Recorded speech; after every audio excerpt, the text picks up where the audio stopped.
the number one economy in the world. And Who? India as a country. So I will defer that. I will defer that.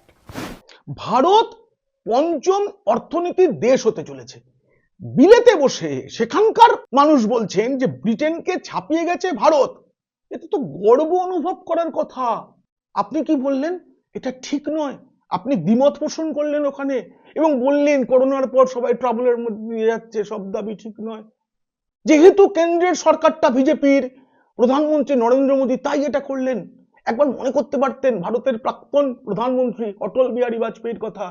তিনি বিরোধী নেতা হিসেবে বিদেশে গেছেন, রাষ্ট্রসংঘে গেছেন, সেখানে গিয়ে হিন্দিতে বক্তৃতা করেছিলেন এবং ভারত সরকারের প্রশংসা করে এসেছিলেন, কারণ তিনি গিয়েছিলেন দেশের প্রতিনিধিত্ব করতে। এবং বিলেতে যতক্ষণ আপনি ছিলেন তখন আপনি পশ্চিমবঙ্গের মুখ্যমন্ত্রী তো বটেই, সেই সঙ্গে ভারতের নাগরিক, ভারতের একজন জনপ্রতিনিধি।